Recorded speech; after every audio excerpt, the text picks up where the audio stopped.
श्री शिवाय नमस्तुभ्यम हर हर महादेव। दोस्तों, आप सभी लोग जानते हैं कि 14 नवंबर 2024 को है बैकुंठ चतुर्दशी और बैकुंठ चतुर्दशी के दिन कार्तिक के महीने में बहुत ही बड़ा और विशेष माना जाता है। और बैकुंठ चतुर्दशी के दिन ही 14 दीपक लगाने वाला उपाय भी आप लोगों को जरूर करना चाहिए, ये जिसे आप लोग 14 दीपदान वाला उपाय भी यहाँ पर कहते हो, क्योंकि दोस्तों कार्तिक के महीने में जो बैकुंठ चतुर्दशी का दिन होता है ये भगवान शिव और भगवान विष्णु जी के मिलन का दिन होता है। इसीलिए जिस घर से इस दिन 14 दीपदान जाते हैं, 14 दीपक वाला उपाय किया जाता है, उस घर के ऊपर भगवान शिव और भगवान विष्णु जी की कृपा हमेशा बनी रहती है।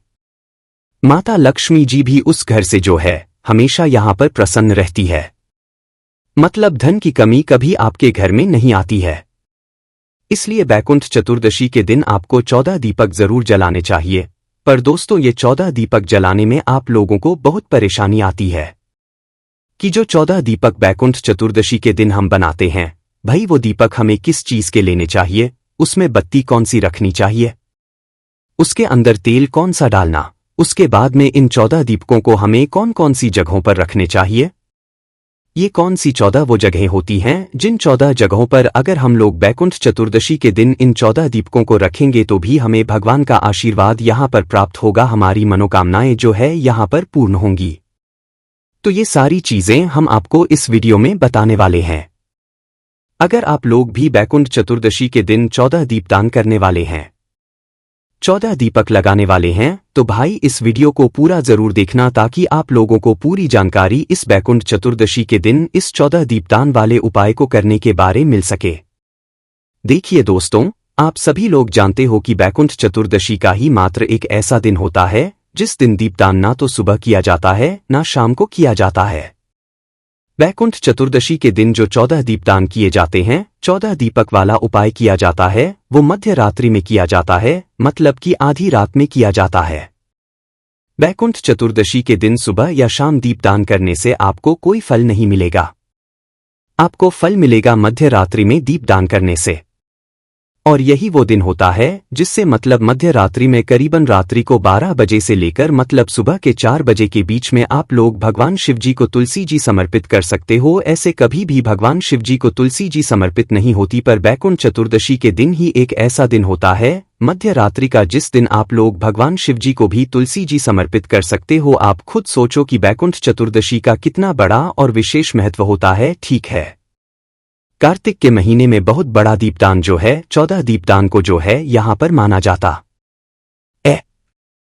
तो आइए जानते हैं कि आप लोगों को 14 दीपक कैसे तैयार कर हैं, कैसे जलाने हैं, कौन कौन सी वो जगह हैं जहाँ पर आप लोगों को ये 14 दीपक रखने हैं, और अगर ये जिस जगहों पर हम ना जा सके तो हम इन 14 दीपकों को कहाँ पर जाकर रख सकते हैं।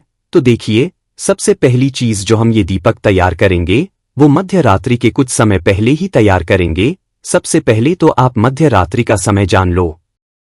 जब आप लोगों को ये दीपक जलाने हैं तो देखो, इन दीपकों को जो जलाने का समय है वो आप लोगों को 14 नवंबर की रात को 11 बजे से लेकर रात्रि को 12:30 बजे के बीच में, इसे मध्य का समय कहा जाता है। कब से कब तक? रात्रि को 11 बजे से लेकर रात्रि को 12:30 बजे के बीच में, मतलब 1.5 घंटे के इस समय के बीच में आप लोग को ये दीपदान करना चाहिए, 14 दीपक जलाने चाहिए। आप 14 दीपक का समय आप लोग जान गए। 14 दीपक तैयार कैसे करने हैं वो जान लो। सबसे पहले तो देखो, 14 दीपक तैयार करने के लिए आप लोगों को जो है 14 मिट्टी के दीपक लेने हैं।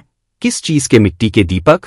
तो 14 यहां पर आप लोगों को मिट्टी के दीपक लेने हैं, क्योंकि कार्तिक के महीने में मिट्टी दीपकों का यहां पर प्रयोग किया जाता है, उन्हें ही यहां पर जलाया जाता है। तो 14 आपने मिट्टी के दीपक जो है निकाल लो। नए हैं तो नए निकाल लो, और नहीं है तो जो दीपावली पे आपने दियों का प्रयोग किया होगा उन्हीं को साफ करके अपने 14 दीपकों को तैयार यहां पर आप लोग कर लीजिएगा। अब इसके बाद में दोस्तों, जो आप लोगों को इन दीपकों के अंदर बत्ती का प्रयोग करना है वो लंबी बत्ती का प्रयोग करना है। तो लंबी बत्ती का प्रयोग आप लोगों को सभी इन 14 दीपकों के अंदर कर लेना है। जो लंबी बत्ती होगी वो आप अपने हाथों से बनाइएगा, बाजार की बनी हुई बत्ती का प्रयोग मत कीजिएगा। रुई लेकर आ जाइएगा बाजार की, उसके बाद में उन्हें अपने हाथों से लंबी बत्ती जो है बनाकर इन दीपकों के अंदर आप लोग रखिएगा। अब 14 बत्तियां भी आपने इन 14 दीपकों के अंदर रख ली। अब भी इन दीपकों के अंदर हमें तेल कौन सा डालना है, क्या है? घी डालना है या तेल डालना है? देखो, अगर आप लोग मतलब कर सकते हो तो भैया आपको शुद्ध देसी गाय की घी ही इन 14 दीपकों के अंदर डालना चाहिए। पर अगर आप लोग सभी 14 दीपकों के अंदर शुद्ध देसी गाय का घी नहीं डाल पा रहे हो तो फिर आप लोग सरसों का तेल भी प्रयोग कर सकते हो, तिल का तेल भी प्रयोग या मीठा तेल भी प्रयोग कर सकते हो। जो तेल आप लोगों ने दीपावली के दिन मतलब दीपकों को जलाने में प्रयोग किया होगा, वो तेल भी आप लोग जो है इन 14 दीपों के अंदर प्रयोग कर सकते हो। और अगर शुद्ध देसी गाय का घी आपके पास है वो डाल सकते हो तो वो भी डाल सकते हो। और ऐसा जरूरी नहीं है कि घी डालोगे तो ही आप लोगों को 14 दीपदान का अच्छा फल मिलेगा। आप तेल भी डालोगे तो भी आपको वही फल मिलेगा जो घी को डालने से यहां पर मिलेगा। तो इसमें आप लोगों को कोई अलग से टेंशन लेने वाली बात नहीं है। तो अपने 14 दीपकों के अंदर आप लोग तेल वगैरह जो भी चीज डाल रहे हो वो डाल लो।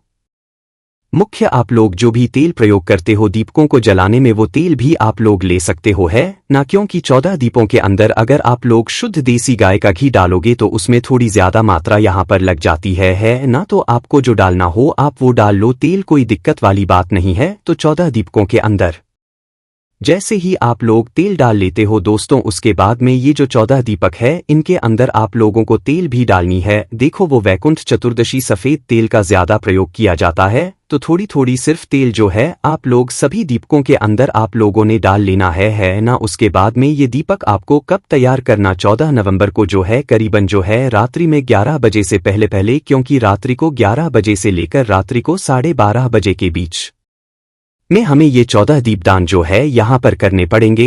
तो करना क्या है? इसके कुछ समय पहले 9-10 बजे करीब आप लोग अपने इन दीपकों को तैयार कर लेना।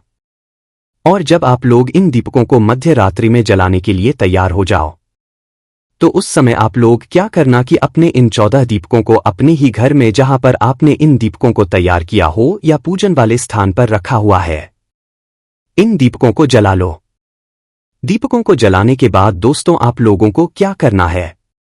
दीपक को जलाने के बाद इनकी पूजन भी करना है। पूजन करने के लिए आप इनका रोलिकों से जो है तिलक करो, चावल समर्पित करो है ना, थोड़े से फूल वगैरह जो भी चीजें हैं वो समर्पित करो। अभी ये जो 14 दीपदान आप लोग करने वाले हो, 14 दीपक जलाने वाले हो, इनको हम जहां जहां पर भी रखेंगे वहां पर हम खाली इन दीपकों को नहीं रखेंगे है ना, क्योंकि अगर हम इन 14 दीपों का फल लेना है तो पहले हमें इन दीपक को रखने से पहले जहां पर भी हम इन दीपक को रखने वाले हैं वहां पर कुछ चावल के दाने या तो कुछ फूल की पंखुड़ियां रखकर फिर उनके ऊपर ही जो है इन दीपकों को यहां पर रखेंगे। ठीक है, इस बात का ध्यान रखना, दीपक जलाने का समय याद रखिएगा कि आपको मध्य रात्रि में ही बैकुंठ चतुर्दशी के दिन इन दीपकों को जलाना है, ना सुबह जलाना है ना शाम को जलाना है। 14 नवंबर को रात्रि को 11 बजे से लेकर 12:30 बजे के बीच में ही आप लोग को इन दीपकों को जलाना है। इस बात का ध्यान रखिएगा। ठीक है, तो आपने दीपक तैयार कर लिए, दीपक के अंदर जो है सफेद तिल अवश्य डाल दीजिएगा, इस बात का ध्यान रखिएगा। ठीक है, और अपने सारे दीपकों को तैयार करके इनको जला लीजिएगा है ना।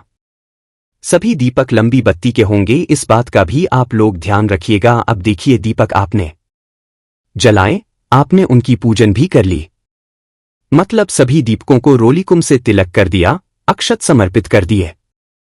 उसके बाद में अब बारी आती है इन 14 दीपकों को 14 अलग अलग स्थानों पर रखने की। क्या इन 14 दीपकों को हमें 14 अलग अलग स्थानों पर रखना है या एक स्थान पर रखना है?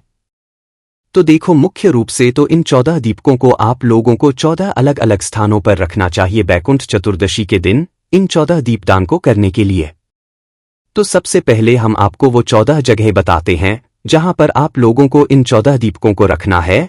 हम आपको ये भी बताएंगे कि अगर इन 14 जगहों पर जाकर आप लोग दीपदान नहीं कर सकते तो कौन सी वो जगह है जहां पर आप लोग इन 14 दीपदान को मतलब 14 दीपकों को रख सकते हो। तो सबसे पहली चीज, अगर आप लोग इन 14 जगहों पर जाकर 14 दीपदान कर सकते हो तो बहुत अच्छी बात है, अन्यथा आप लोग हमारी बात की बात सुन लीजिएगा कि आप लोगों को फिर क्या करना चाहिए।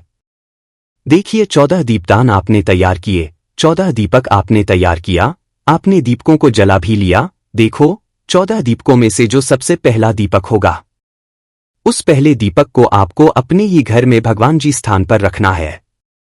मतलब कि आपने इन दीपकों को कहां पर बैठकर तैयार किया होगा?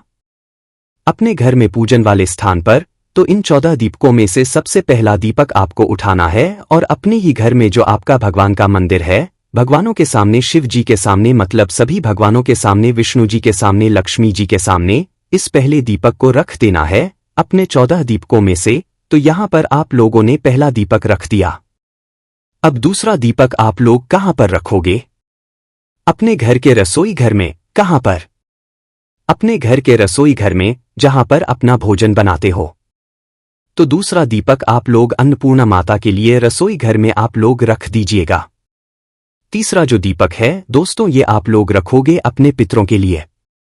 पितरों के लिए जो दीपक रखा जाता है वो हमेशा पानी वाले स्थान के पास में रखा जाता है, मतलब परिंदे के पास में।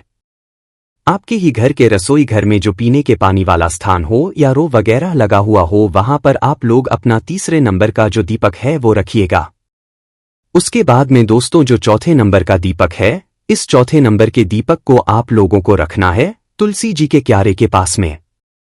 आपके घर में तुलसी का पौधा, तुलसी का क्या रहेगा, तो चौथे नंबर के दीपक को आप लोगों को वहां पर रख देना है। इसके बाद में दोस्तों पांचवें और छठवें नंबर का जो दीपक होगा, ये आप लोगों को अपने घर के मेन गेट पर रखना है, क्योंकि एक दीपदान हमारे घर के लिए मेन गेट पर भी होना चाहिए। तो यहां पर 2 दीपक रखाते हैं, एक तो लेफ्ट हैंड साइड और एक राइट हैंड साइड। तो आपको अपने घर के मेन गेट पर एक तो 5वें नंबर का दीपक रखना है और एक 6वें नंबर का दीपक रखना है। उसके बाद में दोस्तों जो 7वें नंबर का दीपक होगा, ये आप लोग क्या करोगे? खुले आसमान रखोगे, या तो आप अपनी छत पर जाकर रख देना, या तो खुले आसमान में, मतलब आसमान के लिए जो है आप लोग अपना कौन सा 7वें नंबर का जो दीपक है वो यहां पर रखोगे। उसके बाद में दोस्तों 8वें नंबर का जो दीपक होगा, ये आप लोग रखोगे बेलपत्री के पेड़ के नीचे जाकर। कहां पर? बेलपत्री के पेड़ के नीचे 8वें नंबर का दीपक रखने के बाद दोस्तों जो 9वें नंबर का दीपक होगा, ये आप लोग रखोगे आंवले के पेड़ के नीचे जाकर। कहां पर? जो बड़ा वाला आंवले का पेड़ हो वहां पर जाकर अपना जो 9वें नंबर का दीपक है वो आप लोग यहां पर रखिएगा। उसके बाद में दोस्तों जो 10वें नंबर का दीपक है, ये आप लोग जाकर रख सकते हो किसी भी बड़े वाले पीपल के पेड़ के नीचे। कहां पर? किसी भी बड़े वाले पीपल के पेड़ के नीचे। उसके बाद में दोस्तों जो 11वें नंबर का आप लोगों का दीपक होगा, ये आप लोग किसी भी शमी के पेड़ के नीचे जाकर रख सकते हो। किसके नीचे? शमी के पेड़ के नीचे। ये भगवान शिव जी के बहुत प्रिय वृक्ष होते हैं। आंवले का वृक्ष भगवान विष्णु जी का बहुत प्रिय वृक्ष होता है। तो इस तरीके से 11वें नंबर का दीपक आप लोगों को शमी के पेड़ के नीचे रख देना है। उसके बाद में जो 12वें नंबर का दीपक, ये आप लोगों को किसी भी पवित्र नदी के पास में जाकर रखना है। नदी के अंदर नहीं प्रवाहित करना है, नदी के घाट पर जाकर इस दीपक को आप लोगों को रख देना है। तो 12वें नंबर के दीपक को आपको किसी भी पवित्र नदी के पास में जाकर रख देना है। उसके बाद में जो 13वें नंबर का दीपक होगा, ये 13वें नंबर का दीपक आप किसी भी तालाब के पास में जाकर रखिएगा। ये सरोवर आपके घर के आसपास हो तो वहां पर जाकर आप लोग रख दीजिएगा। तो ये दीपक आप लोगों ने रखे। अब आपके पास बचा हुआ है आखिरी नंबर का जो दीपक है, वो वाला दीपक है ना। तो अपने आखिरी वाले 14वें दीपक को भी आप लोग जो है किसी भी बावड़ी या कुआं, अगर आपके घर के आसपास एक कुआं वगैरह, बावड़ी वगैरह, तो वहां पर जाकर रख सकते हो। अन्यथा जो 14वें नंबर का दीपक है, आखिरी वाला दीपक है, ये आप लोग अपने घर में उस जगह पर रख देना जहां से आपके घर में पानी आता हो, मतलब कि आपके घर में है एंड पंप लगा हुआ हो, बोर लगा हुआ हो, उस जगह के पास में जाकर आप इस दीपक को रख देना। या नदी वाले नल भी आते हो तो जहां से वो नल आते हो वहां पर जाकर आपने 14वें नंबर का दीपक रख दीजिएगा। तो इस तरीके से ये 14 दीपक इन 14 अलग अलग स्थानों पर रखने हैं। और 14 दीपदान का फल बैकुंठ चतुर्दशी दिन लेना है, पर रखना कब है? मध्य रात्रि में रखना है। तो दोस्तों ये तो बात हो गई 14 जगहों की जहां पर आप लोग इन 14 दीपकों को जाकर रख सकते हो। अभी देखो मध्य रात्रि का समय होगा, तो सभी लोग तो 14 जगहों पर जाकर दीपक नहीं रख सकते हैं ना, ये बात तो हम पहले से जानते हैं। तो आप लोग इस जगह पर क्या कर सकते हो कि हमने आपको जो जो स्थान बताए हैं, उन स्थानों में से आप जितने स्थानों तक जा सकते हो उतने स्थानों तक जाकर उतने दीपदान आप लोग अवश्य करके आओ। जैसे कि आप लोग 2 स्थानों तक जा सकते हो अपने घर के बाहर, घर के अंदर तो आप लोग रख ही दोगे, पर घर के बाहर अगर आप लोग 2-3 स्थान तक जा सकते हो तो वहां पर जाकर उन दीपदान को करके आओ। 4-5 जगह पर जा सकते हो तो वहां पर जाकर दीपदान करके आओ, और अगर 1-2 जगहों पर भी जाकर बाहर जाकर आप लोग दीपदान कर सकते हो तो वहां तक तो जरूर जाओ।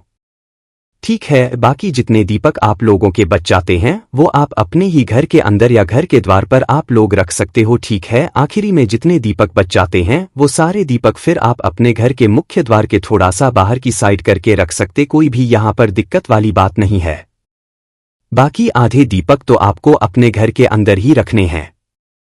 उसमें तो फिर आप लोगों को ये बात समझ आ ही गई होगी। अब भाई एक बात उन लोगों के लिए भी है जो लोग ज्यादातर जो दीपक हैं वो घर के बाहर नहीं रख सकते हैं, क्योंकि हो सकता है कुछ लोग मल्टीज में किराए के घर में रहते हो, उनका बाहर जाना संभव ना हो, तो भाई वो मात्र ये कर सकते हैं कि अपने घर के जो मुख्य स्थान है, रसोई घर, पितरों का स्थान या जो पानी वाले स्थान है, वहां पर तो दीपक आप लोग रख ही सकते हो। उसके बाद में बाकी के जो दीपक बचेंगे वो आप अपने घर के मेन गेट पर जाकर रख देना, भगवान और भगवान विष्णु जी का नाम लेकर। और दीपक जहां जहां पर भी रखो, पहले कुछ आसन दे देना चावल का या फूल की पंखुड़ियों को, उसके बाद उन दीपकों को वहां पर आप लोग रख दीजिएगा।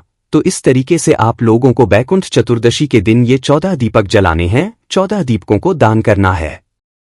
इस दिन जो ये 14 दीपक जलाता है या ना 14 दीपकों का दान करता है, भाई उसके घर में हमेशा खुशियां बनी रहती हैं। विशेष रूप से ये 14 दीपदान माताएं बहनें ही करती हैं। माताएं बहनें के साथ में इन दीपकों को जलाने के लिए उनके घर के परिवार का कोई भी सदस्य जा सकता है, उसमें कोई भी दिक्कत वाली बात नहीं है। तो इस तरीके से आप लोगों को 14 दीपदान करना है बैकुंठ चतुर्दशी के दिन। आप करके देखिएगा, आप खुद कहेंगे कि हाँ, इन 14 दीपों को जलाने से हमें बहुत बड़ा यहाँ पर फल की प्राप्ति हो गई है। ठीक है, तो इस तरीके से दोस्तों आप लोगों को ये 14 दीपदान करने हैं, 14 दीपकों का यहाँ पर दान करना है और हरिहर का मिलन कराना है, ताकि आपको कोई भी समस्या है इन 14 दीपों को जलाने में तो हमसे कमेंट करके पूछ सकते हैं। श्री शिवाय नमस्तुभ्यम, हर हर महादेव।